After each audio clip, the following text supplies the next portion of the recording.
Hi everyone and welcome to Deutsche Qualität, or German Quality, the second seasonal championship in autumn of Series 18 Forza Horizon 5. The car requirements for this one are any German car with all-wheel drive in A-Class, and we're going to be doing rally here. Now, the all-wheel drive requirement is really applying to the car as it enters the champ. So originally it can be a rear-wheel drive or front-wheel drive. As long as your tune uses the all-wheel drive swap, that's fine as well. Any car will be eligible like that.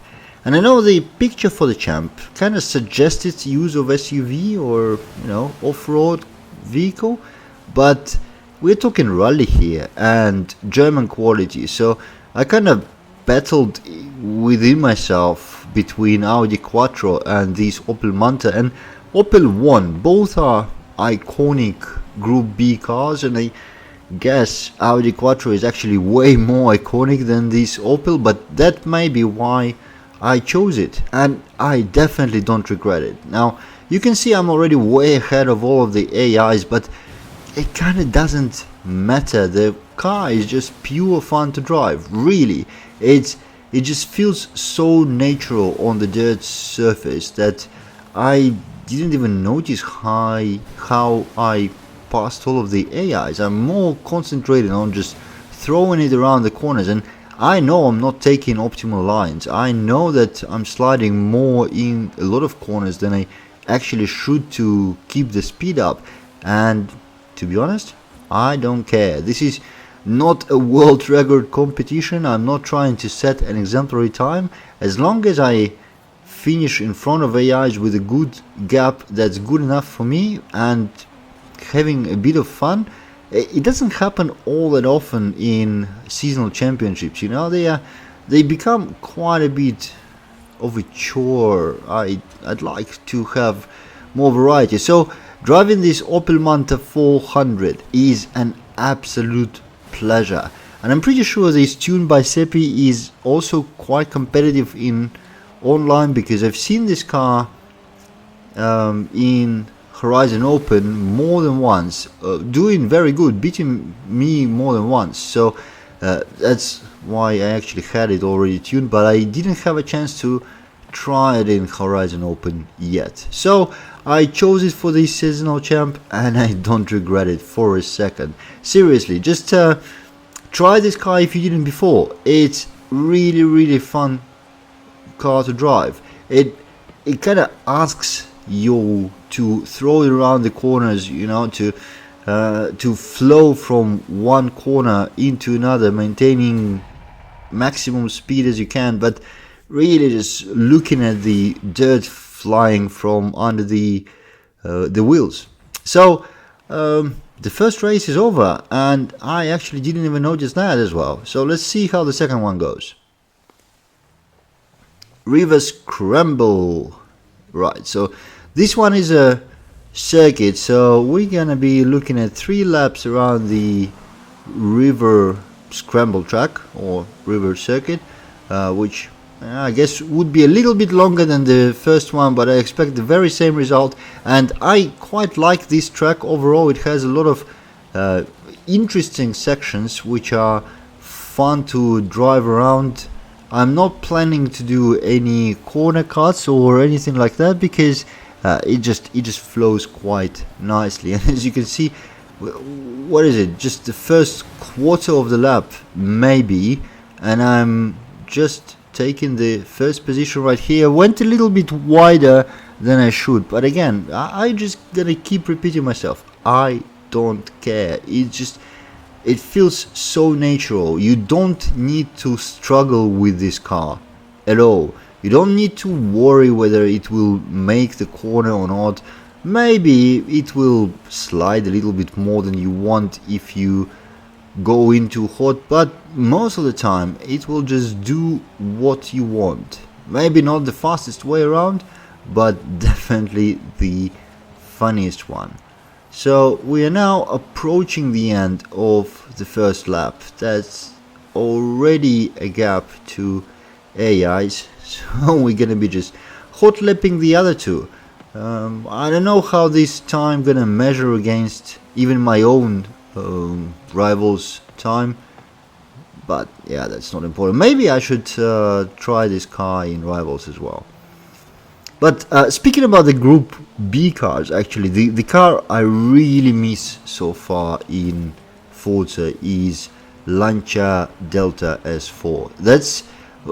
I fell absolutely in love with it in Forza Horizon 4, and I was very, very disappointed that the Lancia cars are not there in Horizon 5. Hopefully, they make their comeback, because it's just the car that I really like to drive. But considering that the whole set of cars from the same ownership is missing from Horizon 5, I expect it has a lot to do with the licensing issues. It's not just the pacing of the car release, it's probably some licensing problem, which on one side gives us a hope that if those licensing issues are ever overcome, we will see the whole bunch of those cars released at once. But something kind of tells me that if they didn't make it at the launch time, then spending a ton of money for license acquisition later on in the game life cycle might not really happen. However, it did happen with Toyota before. So and we've actually seen whole manufacturer releases in Forza Horizon 4. If I'm not mistaken, we got a whole bunch of Mitsubishis at once at some point in time. So maybe they will all arrive as some sort of DLC, or maybe as a part of one of the big expansions, because they are coming sooner rather than later. I think the first DLC we will at the very least see and find out when it releases on 12th of June during the Xbox Bethesda showcase. But I even kind of hope that they will release it immediately as well. Well, we'll see. Maybe I'm a little bit too optimistic, but I actually expect well, I don't know what will be released with them, but they always release a whole bunch of cars together with DLC, so maybe Lancia will make its comeback during that time. They are iconic cars with a lot of following, so let's see. Last race to go though. Okay, Fuera del Camino Trail. Another sprint, and the rain gets harder and harder. It's stormy weather. Funny enough, where I am now, we just had storm, not this bad, but quite strong. I had chairs flying around in my garden. Had to pick them up. I had my dog scared, hiding under the table, which is quite funny when you see the almost 40-kilo animal being afraid of a little wind outside. She's not afraid of lightning or thunder, but for some reason strong winds make her really worried. Anyways, enough of my dog.